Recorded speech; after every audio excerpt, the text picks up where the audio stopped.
All right, we'll go ahead and get started. So my name is Matt Carter. I'm director at the Dakota County Historical Society. Just want to thank you for being here tonight, and do want to point out that we are recording this for those that are here and want to replay something, or if they aren't able to be here, we'll be posting it to our Dakota County Historical Society YouTube channel that we can then share out for anyone that wants to re-see this. We do have refreshments at the back, so feel free to help yourself. And I will turn it over to James Curry now, and he will start with the introduction. Thanks, man. Hi everyone, how are you doing? Hi, good. Thanks for showing up tonight, I appreciate it. Well, here we are. It started as a pipe dream and is coming to fruition slowly but surely. Not even really slowly. Yeah, so thank you. I suppose I should always start out with thanking the Pioneer Room and the City of Hastings, folks like Mayor Mary, Heidi Langenfeld, and Dan Machida, and Chris Jenkins, amongst others. This is such a milestone in a sense, that we've come this far. And as part of the process, we wanted to make sure that the public is abreast of the steps that we're taking. And this partnership, if anybody is unaware, is between BR4R, which is a nonprofit that I chair, and DCHS, and those are just acronyms for the Dakota County Historical Society and Building Remembrance for Reconciliation. It's been a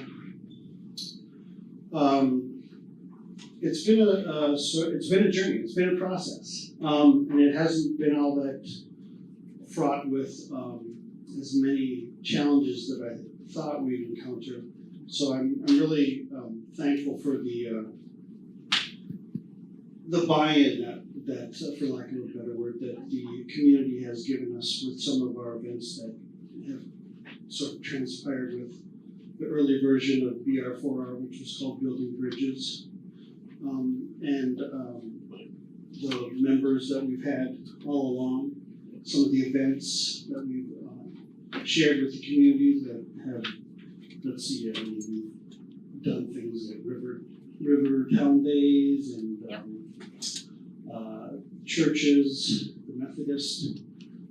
There's a comic book sort of outlining the early history, at least part one, with a part two coming out soon.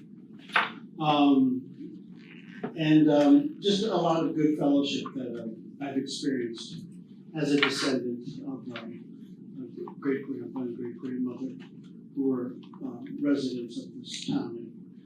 And I think I've shared before that, there's this relationship with Hastings comes with it comes with some heartbreak. And I was going to at some point read from a Hastings Gazette article about James Curry. I know Heidi's written down and Phoebe Ella, his wife. But if you're aware of the tragedy of the burning of Brown's Chapel, I wanted to sort of give the resilience story of a little bit of insight that the paper did with an interview with James Dabney Curry, my great-grandpa. But, and maybe I can get to that at some point. But yeah, so I'm thankful for the healing that's going on. And maybe it's not full of particular individuals. It's just a sense of Hastings owning up to the welcoming community that they strive to be, and I'm feeling that, and it's I think we're right on the cusp of a larger embrace, if that's the word, and so I'm going to pass it over or maybe introduce. Yeah. To my right here is Steve Boyd Smith of Amplifier LLC.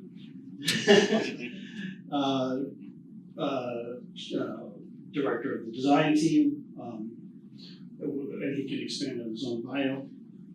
A few of his members of his team are over here to my left, Mica Anders and Chris Evans. Yep. And quietly going through his phone is Matt Carter from Dakota County Historical Society. A true partner in this collaboration of all three of us in pursuing this Hastings Black Heritage Trail. So I'll turn it over to Steve, and thank you everyone for showing up tonight. Appreciate it. Can I just say something about what you just said? Sure. Is that appropriate? I want to just add yes, and yes to everything that you said, but I wanted to say about yourself and about other members at BR4R that you have shown us and demonstrated, so did the other people, some kicking and screaming, I might add. But the whole idea that when I'm getting my friend mixed up, is, and I'm having a senior one, Heidi, had, when she recruited me, and something that we had talked about with somebody that she called in, a consultant, the whole idea, and that person unfortunately missed the mark, but you and I had talked about, Heidi, about just the whole idea of reconciliation. It needed to first start with us, and somehow that didn't get said or done, but it took a lot of courage. Reconciliation is not an easy thing. It's a real nice word, and people flip it around a lot, but it's painstaking. And I want to say, to your credit, that you were willing to become very transparent. You were willing to even bring your daughter into the equation. And I just need to say thank you for trusting me with, I know your daughter is very special to you, and that really made me feel good, because I don't know if I do the same thing with my baby. You know what I mean? So you showed me something that sometimes you have to put your your most cherished thing on the floor, be willing to lose it, or be willing to, or to trust on a whole different level. And then reconciliation, came about. And I was trying to explain it to Heidi, but it's kind of hard to explain. But I would say it's nothing short of miraculous, because reconciliation is not just about white and black, because on the surface, that's what many of us, and even the broader community, is thinking, oh yeah, we need to reconcile those white people that burned down that church. But that is not the entirety of reconciliation. There was reconciliation on the level of what's happening nationally with Eckstein and those women. There was reconciliation on that part. There was reconciliation between male and female on the gender issue. There was reconciliation when it came to our youth, and that's what I'm really excited about. Was and Heidi knew this, but I had a chance to go to South Africa and observe the reconciliation that was taking place with Desmond Tutu and Nelson Mandela, and I just felt, man, I felt so bad, because year after year, I'm at that point, I'm still raising my daughter, and it just seems like, man, I'm gonna get a job, and then I'm moving far away from it. So when you came up and said the word reconciliation, I was like, oh, this is finally my chance. But I had no idea the levels that it would take, and the courage and the trust, and it took a lot of that. So I want to thank you, and I think that's only the beginning, and I think that's your in our offering that we offer willingly to Hastings, because it's just not ice that needs to be healed, and not just the government. And that's the beauty of reconciliation. So we just ask that the community trust us, and trust us to know that we're continuing to do this, and on all levels, and to learn, because we don't, all of us, I'm sure, probably have degrees, but sometimes as you get older, you don't realize how little you really know. So, so that's all I had to say. And I'd be remiss if I didn't introduce a BR4 member, Azalea Little, daughter of Matt Little, and quite the woman, even if she wasn't from that bloodline on her own. So I appreciate that comment. Thank you. Thank you so much. All right, so the reason we're here is actually, as Zania was saying, we're here because it's around trust. This is a public meeting for residents of Hastings, people interested in Hastings, because we are doing a project that is centered and will have physical embodiment in Hastings.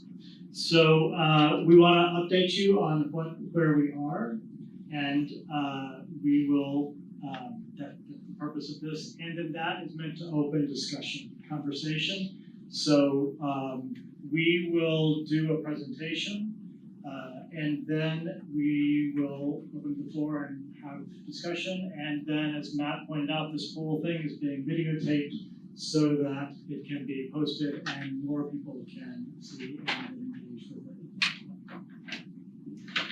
it. Okay, so what I'll say about the process is that this particular process of making the Hastings Black Heritage Trail real in about 2023, I think. I'm not sure. Matt and James, Dakota County Historical Society and BR4R together got a grant originally to do an exhibit concept, which was completed a couple of years ago. They've more recently gotten another grant to move that towards closer to implementation. So what the concept came up with is where we're going to put most of our attention tonight. But in the Q&A, that's a great time to ask questions that are more specific if you have them. So the first thing that we did in the concept is determine what is it and document what is it that we're trying to accomplish with the Hastings Black Heritage Trail. The other questions were what's the audience and what's the big idea for the story. This is the what we're trying to accomplish part. So this is the result of engagement with descendants and community, and I'll just read it out. The Hastings Black Heritage Trail will reveal Hastings' erased Black community, emphasizing their realness in physical embodied space to expand the understanding of who built the community. Through inescapable truth, the trail will strengthen the community by making Hastings more welcoming to everyone. So fundamentally, what the purpose of this is to strengthen the community. It is a positive vision. The audiences, there's a whole page in the concept about audiences, but basically if you look at these different groups, you've got residents, school and youth groups who are probably residents. You've got potential future visitors and future residents, which is to say people who are not here currently, and some people who may only pass through. Descendants, which is currently primarily future visitors and residents, and researchers who are people who maybe never actually come to Hastings, but part of what you need to understand is this project is bigger than Hastings. The stories that we will tell are very local, but this is all connected. Up and down the Mississippi River, in Minnesota, in Wisconsin, the stories, the families that were here were directly tied to Prescott. They're directly tied through river and rail to St. Paul and Minneapolis. They were also tied to, we know, families in Red Wing. Mica will be speaking in just a minute, but she's humble about this, but she knows all about, as much as anybody knows about Black families throughout southeastern Minnesota and throughout Minnesota because of her relationships with other researchers. So then the question of what's the story? What holds this together? What are we conveying across everything? From its earliest years, Hastings had a significant, active, and integrated Black community until it didn't. There's a little note that may be too small to read there, but it says, "We assert that the history of this community is essential to understanding the shared history of all Minnesotans."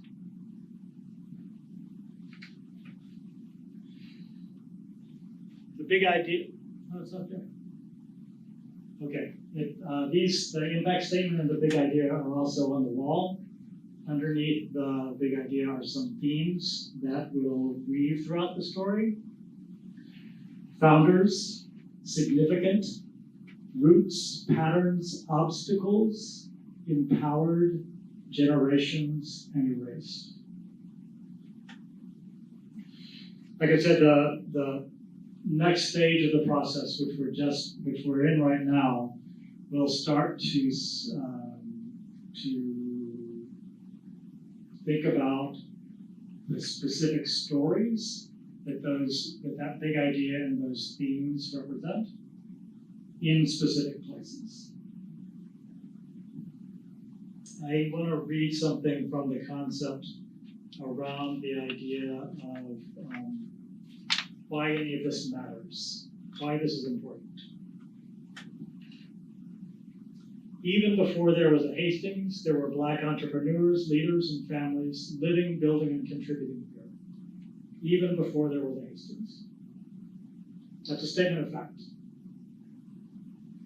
Hastings began as a relatively integrated town. The people who were given the land and platted this town were white. But among the people who actually built the town were African Americans who started businesses, who soon bought property in downtown and beyond, and who may have even been secretly active in the Underground Railroad. That we may never be able to prove. And if we can't prove it, we're not going to say it. Within a decade of its establishment, even more African Americans came to Hastings, including formerly enslaved people who freed themselves during the Civil War. They created families, joined the town band, built Brown Chapel A&E Church, and went to the local schools. At the beginning of the 20th century, the next generation included Hastings High School's valedictorian and a high rate of enlisted men in World War I. However, by the 1920s, the Black population had dwindled to near zero. Most had moved to Black communities in the Twin Cities. They had certainly faced and overcame consistent slights and even outright abuse. The daily incidents were too small to appear in records, but some of the bigger ones do show up. As James just mentioned, in 1907, an arsonist spread kerosene on the pews and set fire to the Black church. In the 1910s and 20s, the KKK rose throughout the Midwest and marched in Hastings and elsewhere in Dakota County.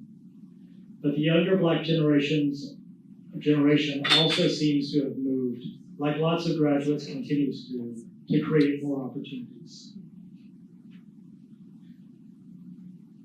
This matters, I think, because it tells us something. It has to do with identity. It has to do with the identity of Hastings. It has to do with the identity of who's welcome.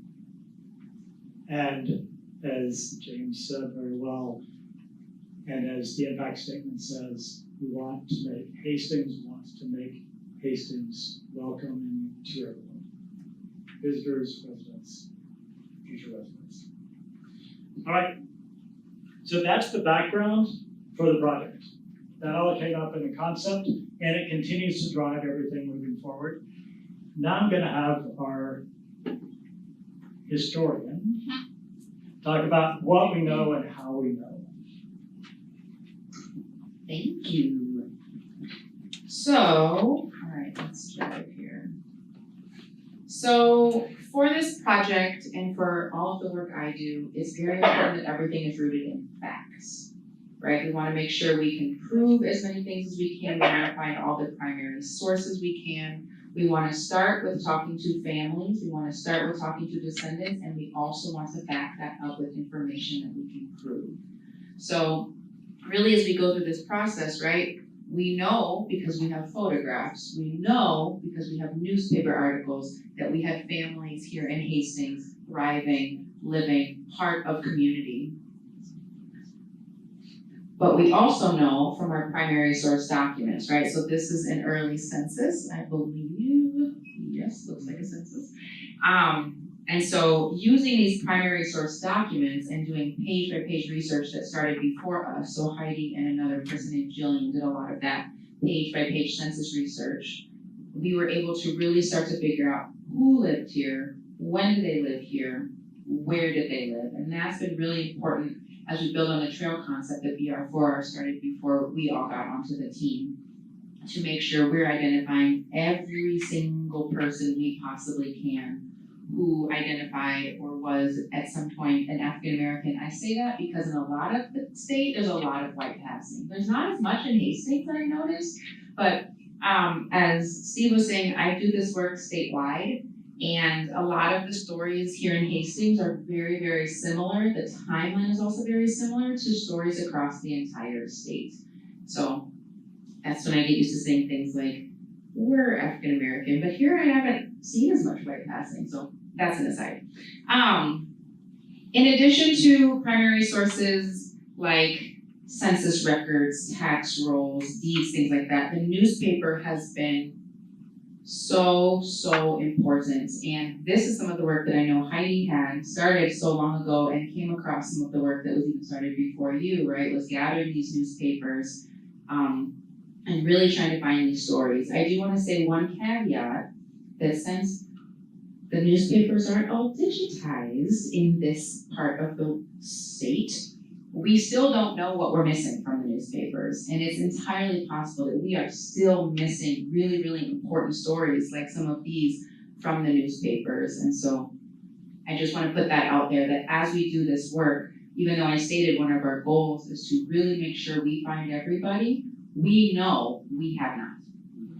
It's guaranteed we are still missing people. We might be missing entire families, and we are definitely missing important stories that we have pieces of, but we just haven't found those other pieces. And maybe it's because they're in family collections and we haven't found those descendants or haven't been able to get in touch with those descendants. Or maybe they're in the newspapers that are sitting in those beautiful filing cabinets in the law chute that we haven't been able to go through every single page of. But the point of that is all of this is grounded in very strong, very, very thorough historical research to make sure that what we produce, what we write, and what we say, we can back up. Because we know that we support it, we know we're trying to build community, but we want to make sure that if there ever are naysayers, that we have facts, we have evidence, and we're making sure that we're telling a true and real story. Part of that, like I said, has been finding people. Please don't try and read this because it's going to hurt your eyes. But this is a chart that I made a while ago. It's already wrong. We've already expanded it since I made this chart. So the point of this is each line down is either a person or a family, right? So a lot of people came here as individuals. They may never have married while they were in Hastings or even in Hastings or Prescott, right, in this sort of area. But the point of this chart was really to get sort of a timeline of people's lives, where they lived during those times. The green, which you can see pretty well, is Hastings. So this is when people lived in Hastings. The top is a timeline of dates. So it became really clear there were a few phases that people lived here. There were the very, very early, we'll call them pioneers, who were here pre-statehood. They really helped, as Steve was saying, build the town up, develop the town. There were a lot of barbers, business people, landowners, things like that. And they came, a lot of them started to leave by about 1900. And that time window is pretty consistent across the entire state. Statewide, the first early Black population came in pre-statehood, and they were gone from most of the smaller communities by about 1900. So that is something that sets Hastings apart because, Steve, you wanna be my Vanna? Yeah. And show where 1900 is? Right there. So you see how a lot of this is all predating that 1900 window, but do notice there are still some green lines after that, right? The Curry family, for example, stayed in Hastings much longer. They came a little later than the first wave. Hi there. They came a little later than that first wave, but they stayed longer. So they're one of the families that has a longer history here. But that was really important, right? So even just putting this in a pretty, little drawing helped us really get a sense of when did people come, how long did they stay. It allows us to take important events like Brown's Chapel and put them alongside this timeline to get a sense of who stayed after that, who was here before that, and see some of the impacts that events like that may have had on the community. Now, the other reason we did that was, again, to figure out who was here, when were they here, but we wanted to do that to figure out where people were. So part of this is obviously a trail, right? So we want to figure out where did everybody live? So we mapped out all of those people on that list that we could find addresses for. We have not found addresses for every single person, depending on what kind of record we found them on. We may not yet have found an actual physical address for them. Or we found the intersection, but not necessarily the specific number of that residence or business. But through this work, we've been able to kind of break everything into zones. So we have the residential zone, which we're actually in right now. We have the business zone, which is downtown, but it's important to note that a lot of the early residents also lived downtown. So that's why these zones, but also that time window is so important because there's different overlaps of things that happened. We have the riverfront, which we know is so important. And down here in the green is the education area. Like Steve was saying, we have some valedictorians, right? We have a lot of the early African Americans who were really, they were really involved in the school. They were involved in sports. They were involved in academics. And so it was really important that we focus on that as well as one of the zones of things we want to celebrate. And then there's a couple other, did I get them all? No. Cemeteries. Cemeteries, thank you. And then we have the cemeteries at the top. That's the gray zone as well. So as we start to think about how to put in a trail, or is it a walking trail, is it a driving trail, kind of all these other things we're thinking about, first we have to be able to lay out who was here, when were they here, what did they do, and where were they? So here's an example where we are right now. So we are in the Tilden Rec Center, and although this specific building and site is not of significance to our project, it serves as kind of a launching pad for the residential area.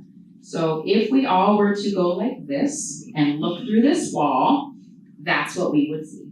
So just pretend the wall's not there and that it's springtime, because that looks a little more warm than it is today. So this is the Curry house. This is a homestead. Part of this work was to actually get the homestead packet for the Curry family so we could read exactly when they came, how much land they had, what they were growing on that land. Right? We wanted to get very, very detailed, so as we tell this story, we can pull those details that aren't just sort of names and dates and places, but really to put the story back in it so it's of interest to people and they can see themselves in it and understand these families differently, and it's not as othering, right?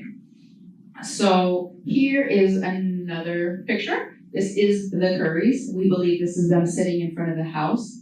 Before you got here, we spent a lot of time comparing all of the windows to the house to figure out exactly where they were sitting. It's such a nerdy history thing to do. But that's what we did, to figure out which window were they in front of in this picture.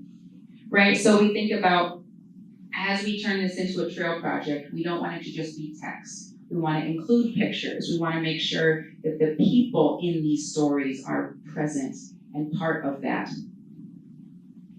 Here's another view of the same house. I think it's important to note that originally on the documents, it is on 4th Street, but I believe now it's technically on a river, so it sounds like the front door has moved and the official address has changed, but we know it's the same home. And it definitely looks like a couple of additions have also happened since the original homestead. How big was this original? Great question, can't remember. It sounds like multiple lots. Oh, it was some acres. Yeah, it was multiple acres of land that the Currys got. I wanna say 40, feels like a 40 acre, it was 40. Yeah, at least 7 lots. Yeah. Yeah, so remember I sent you a thing that your family got your 40 acres. Yeah. So they had at least 40 acres when he first got this plot of land. So this was out in the country. This was very much the country, right? So the city has built up around this property. What was known as Swedeville. Oh, yeah. Smoked Swedes. So part of the work is to say, okay, well, it would be kind of odd to just in front of somebody's house who is no longer a Curry, put a big sign, right? That's kind of, if that were my house, I'd say, well, I don't know if I want people standing right in front of my house reading the sign when we're like, trying to take the dog outside or something. So part of this is how do we celebrate the neighbors? How do we celebrate the community in a way where we honor things in place, but also in a way that makes sense in the middle of a residential community. So for example, here on that corner, right outside, there is a bit of what could become a plaza, right? It's a little bit elevated. It's still right across the street from the Curry house. And here's a slightly different view. So we imagine this could be somewhere where we put a little bit more concrete and we put what we call a trailhead. So these are some examples of trailheads where we could tell the story of the Curry residents. We could tell the story of the other neighbors who live all up and down. The Wallaces are right across from there. Exactly. They were here first. Exactly. In 1870, so they're really critical. Yeah, and so that's part of what we want to do is make sure we are telling a bigger story. So that's why we want to put a bigger sign up, what we call a trailhead, so we can tell the story of the community and the residents who all live here. Instead of having something in front of every single house. However, we do kind of want something in front of the houses too, but something that's a little less obtrusive. Yeah, that's a good word for it. Obtrusive, but still really honors each of those residents who was here. People can really see, it wasn't just one family, right? There's a visual component that happens when you look down this sidewalk and you see where the Wallaces were and a few of the other families that were all living right on this same road together. So obviously same here for the Curry house with the sidewalk. So we envision being able to put some sort of medallion of some sort into the sidewalk. These examples, the top right example with the brick is from Boston. The bottom example with the green circle is from Asheville. And this example with the poem here is actually from Red Wing. So again, we talk about how this isn't just the story of this part of Minnesota, right? So in Red Wing, they're doing some of this work as well, also led by a descendant in that community. So in addition to having sort of those big trailheads that we could have at intersections and the medallions, there's other places we want to tell smaller stories, similar to what we wanted to do here, but even at a little smaller scale, but there will be maybe a building of significance or maybe a site, but it's not something that needs as big of a story because it's not an entire neighborhood. Does that make sense? So that's when we want to talk about putting what we call wayside. That's what we call them, waysides. So it's not my language, it's y'all's language. Outdoor graphic pen. Yeah, a panel.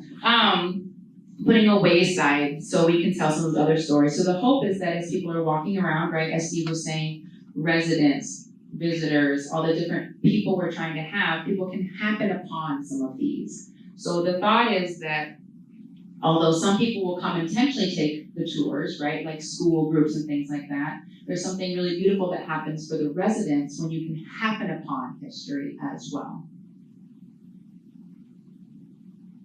The end. The end. That's the end of my section. Yeah. Now it's Now it's question. Q&A time.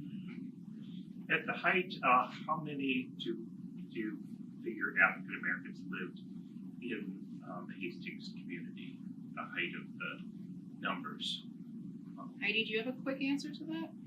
Well, I think the census from 1900 was 70 people. Does that sound right? It does, and so Yeah. that would be as the downfalls already start, as the slide down, so Yeah. even more than that, right? Because even on this map, or this spreadsheet, this is not full families. This is like heads of house or head couples, so this isn't even accounting for all of the children. And I think one other thing that's important to note, that as we did this work, it was very clear that the Hastings community is actually not the Hastings community, but it's Hastings and Prescott and Point Douglas. It functioned as one Black community.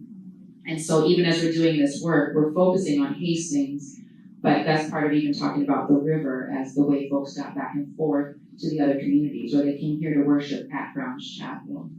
Yeah. And a lot of them, that group that got together and worshiped at Brown's Chapel, even were in Wisconsin as far away as Trimdale. And they came together and celebrated the emancipation of the British colonies. Yep, And So folks they came really down knew from the their cities. history. absolutely. And why did they Can you leave? use the microphone, please, because it's hard to hear back here, and also I'm sure he's not picking up any of the Yeah, comments on there. No. thank you for suggesting that. Did you hear the first question about the number? Yes, I did. Anyway, the height of the numbers, and why did they leave? I mean, it sounds as though there was quite an exodus over some period of time, but what led to that? So it seems like there's a few reasons why folks left. One thing I've noticed both in Hastings and statewide is the first group of African Americans to come here, we'll call them Generation 1.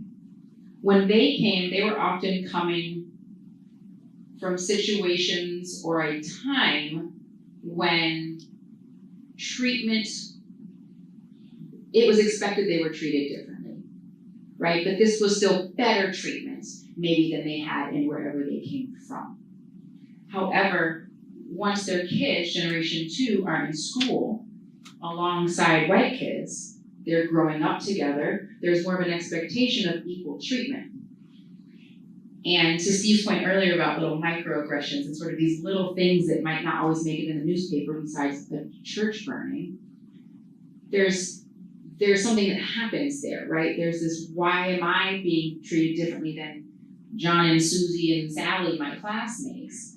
This doesn't necessarily feel the same as somewhere I want to stay. That's the case sometimes. Other times, it's the same reason a lot of people leave small towns and go to bigger places. There's more jobs. There's more opportunities, right? This was a more rural place.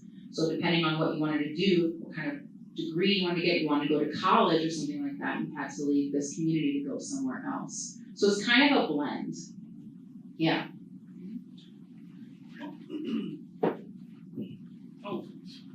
Oh, I was just gonna add the idea of South Minneapolis really being and North Minneapolis really being a refuge from these smaller towns.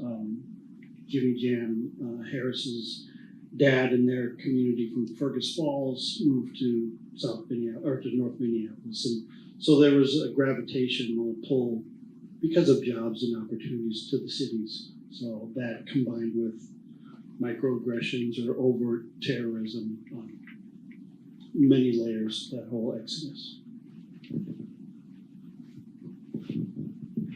Any other questions?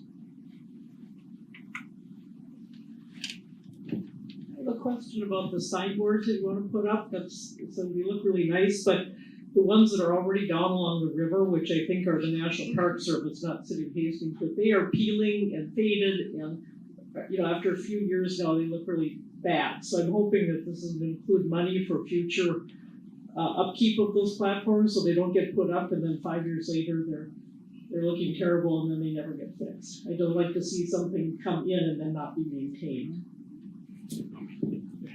Either one. Here. That's not me. So I've worked on a lot of projects over in the nation on National Park Service and say all sorts of outdoor panel stuff. I hear you. Anytime you put something outside, it's gonna last a certain period of time, and it needs to be maintained and replaced. But we can choose things that last longer outside. And so that's a lot of the things that we're researching and using. We already have in our toolbox things that come with 10-year warranties, so it's easy to replace. And it can just handle our winter. And some things you just can't put outside. So absolutely. Also, we're in start of communication with the national park is there. Maybe it's time that they want to redo some of their signs. Maybe we can do some things in tandem. Maybe there's ways to give a lot of refresh into that space. I hope that there'll be money set aside for that, so it won't be something that just dies and then later nobody says, oh, it's not our responsibility. Yeah, one of the things that we did in the concept phase is review, I forget, something in the 30s, maybe up to 40 Black Heritage Trails, primarily Black Heritage Trails around the country. And then we went a little bit deeper with a smaller number of those and interviewed people involved in them. And one of the things that did come up in the interview phase was that question of maintenance. The key seems to be success comes with, from the beginning, having a clear MOU that says who is responsible to even just pay attention. And then, yes, the money part also, but it just seemed to, in many cases, it gets built and then there's no, it just falls through the cracks between the different organizations. Oh, I thought you were going to do that. The thing about, so I used to work for Minnesota Zoo. So we have a lot of signs that stay outside for years. The 10-year warranties, they, the companies that we would use and that we will definitely be looking at here with their 10-year warranties, they're great at replacing it if you ask, but they have to be asked. So when I first went to the zoo, there were certain panels that were just looking worn around the edge. And I did a little research to find out, well, they were only 8 years old. So I reached in, but then I had to figure out which company it was because they had lost the paperwork. The zoo had lost the paperwork, so then we couldn't, we eventually figured out, because I just called the different companies, there were very few of them.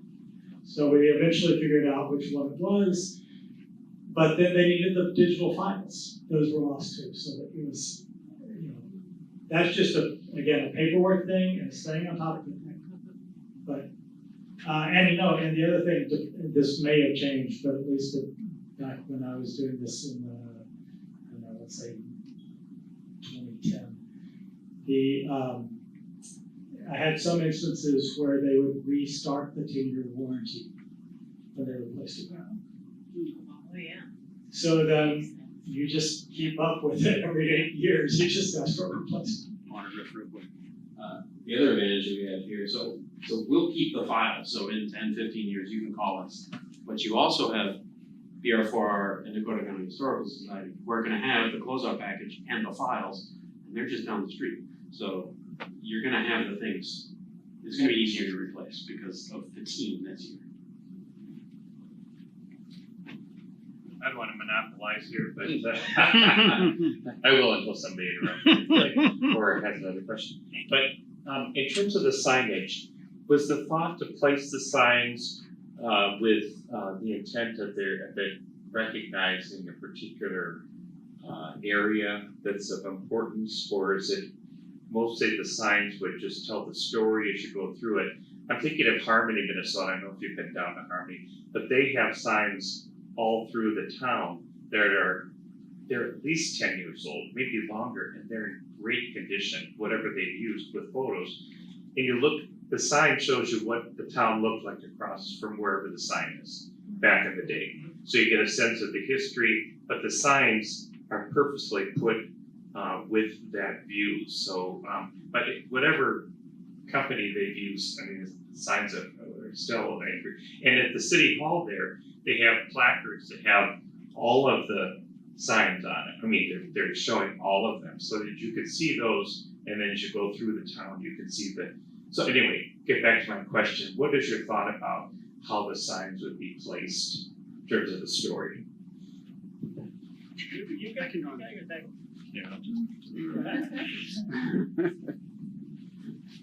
So we're in the middle of developing that right now, and so we have specific zones on where we're gonna put things.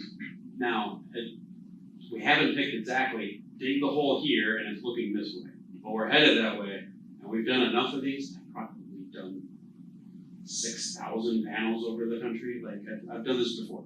And so actually one of them that was in here, Stephen and I did in Seattle. Yeah. Zip back to that one. So this is downtown Seattle, heavy traffic area. So that's this one, specifically this building, we're looking across this, and that's what we're trying to talk about. And then we have some inset images, so we were lucky enough to have a historical image to really have that same view. And when we placed this, we took that image out on site and made sure that we were looking in the right direction, and that when somebody cleans the snow, they got a spot where to put the snow. And you can see the bolts here, those are breakaway bolts because this is a downtown area. So if a stray car hits this will pop off and it'll help the person survive the crash more. All sorts of those things are in our toolbox. And we're right with you. We will get to that spot.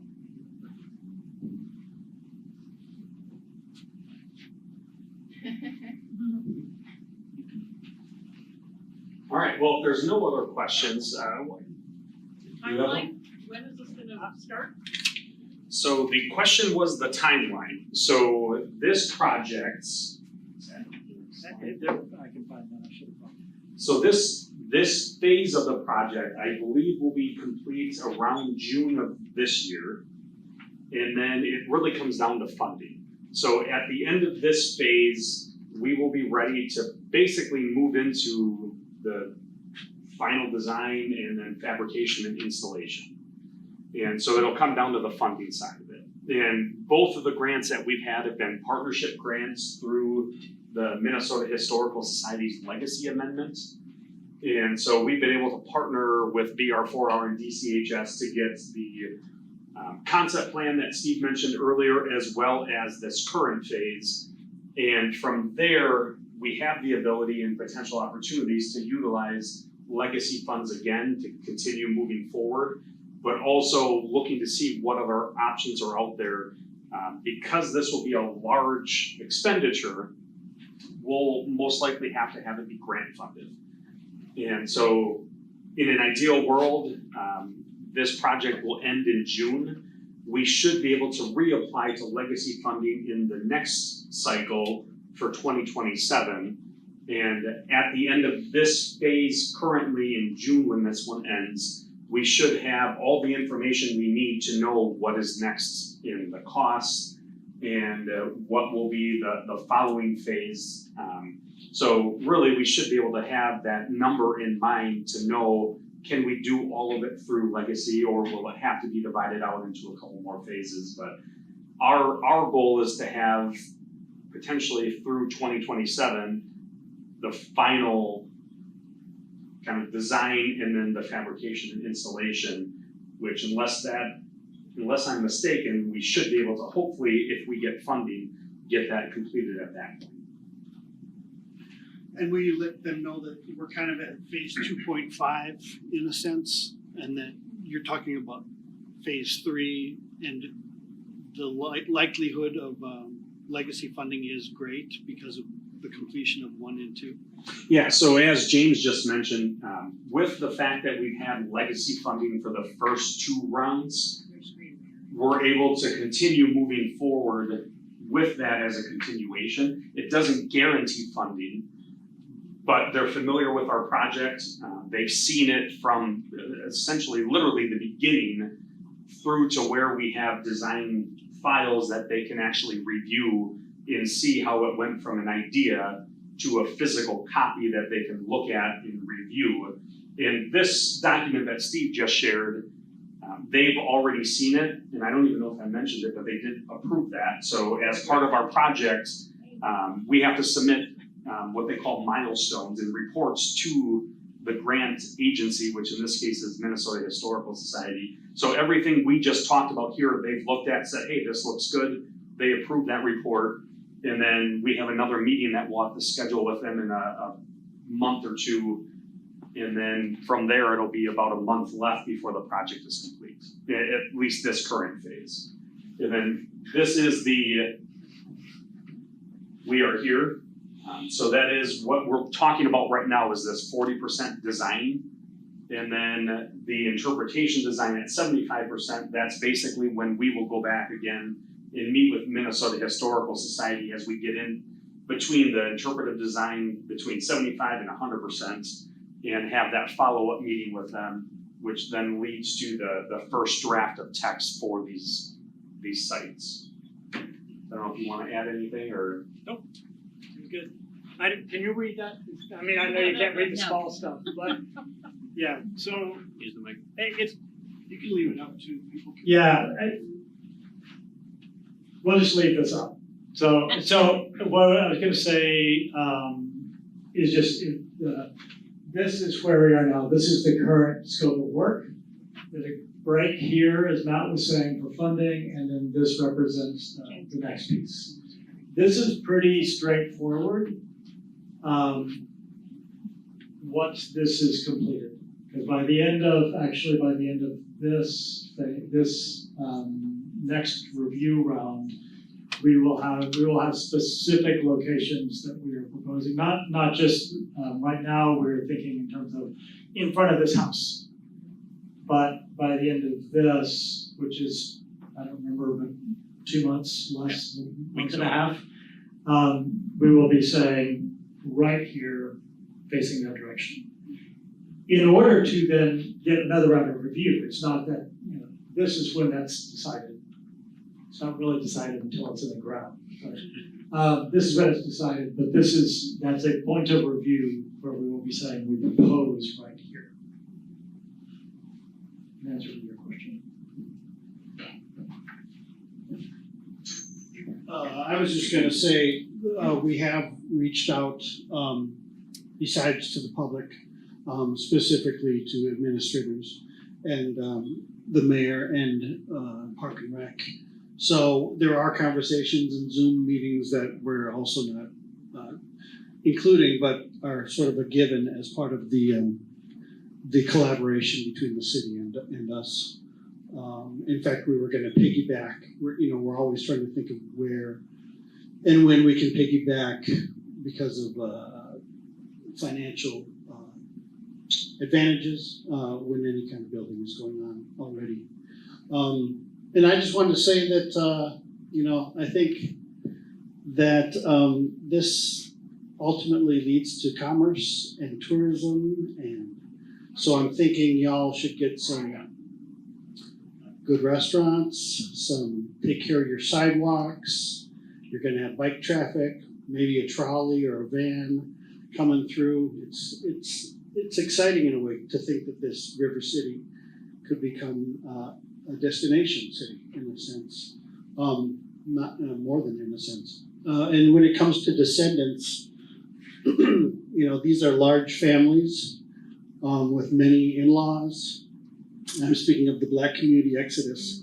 And I visited the Freedom Trail in Boston and I went to Providence and to, I'm blanking on the third trail, Martha's Vineyard.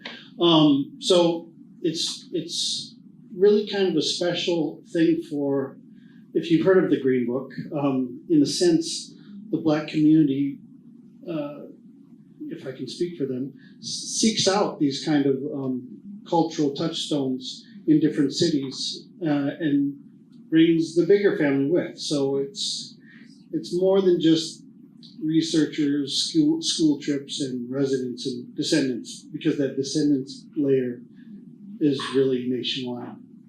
So I just wanted to share that.